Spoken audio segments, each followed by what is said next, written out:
Hello and welcome to teleSur's from the South.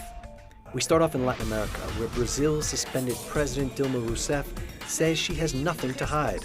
She took the stand on Monday in front of a Senate that wishes to oust her, allegedly for manipulating the country's budget to hide shortfalls.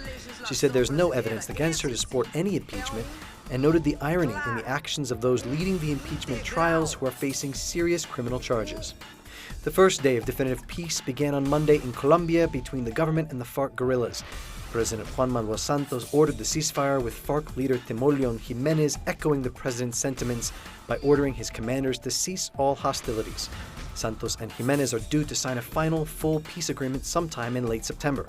2 weeks before the official call for elections in Honduras, the Libre Party went to electoral court to demand a reform in the electoral law and voice their opinion against the re-election intentions of current President Juan Hernández. This demonstration was followed by similar events across the country.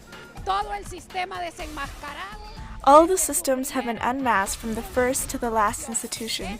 This electoral court an example that this has happened 24 days after we made a petition to stop the re-election, which was a legal petition from our party and from the people who stand firm against the illegal re-election. This action attacks our democratic and republican system. The demonstration took place in front of the electoral court, and the Libre Party presented Xiomara Castro, wife of former President Manuel Zelaya, as their president candidate. She participated in the 2013 general elections and accused Hernández of fraud in that election. She will face him again in 2017.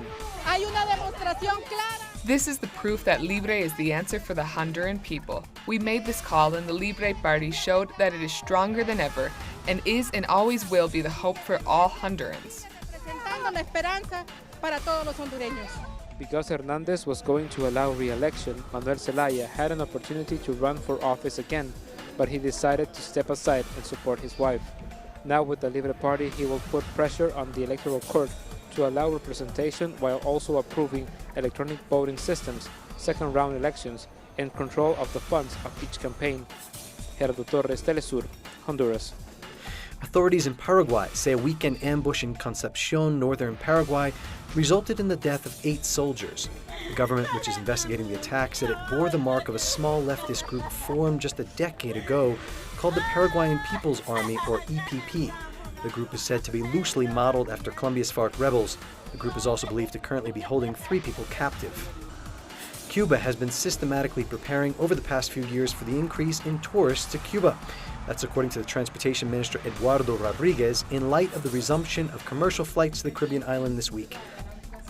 Minister Rodriguez said the move will play a major role in the normalization of relations with the United States. At least 60 people were killed in a suicide car bombing at a military facility in the city of Aden in Yemen. The attacker drove a car into a crowd of new recruits at the camp. The Islamic State group claimed responsibility for the attack. Spain's main opposition party has refused to back Prime Minister Mariano Rajoy's efforts to form a minority government. They've pushed the country closer to its 3rd general election in a year. The Spanish humanitarian group Proactivo Open Arms rescued some 500 migrants at sea off the coast of Libya. The refugees were found floating on a wooden boat. Among them were infants and small children. A new Tunisian unity government took office today, with Prime Minister Youssef Chahed becoming the country's youngest ever leader. Youssef is facing major economic and security challenges. His new cabinet consists of 26 ministers. After breaking through the fence of Belgium's National Institute of Criminology in Brussels, attackers started a fire to destroy evidence in the lab. There were no casualties. 5 people were arrested near to the site, but were later released without charge. And finally, Juan Gabriel fans gathered outside the home where the singer reportedly died and at his Star on the Walk of Fame to pay tribute to the musical icon. Gabriel performed his last concert on Friday in Inglewood, California. The 66-year-old superstar was the most successful singer in history from Mexico. And that's it for From the South. More on these and other stories on our website, telesurtv.net/English.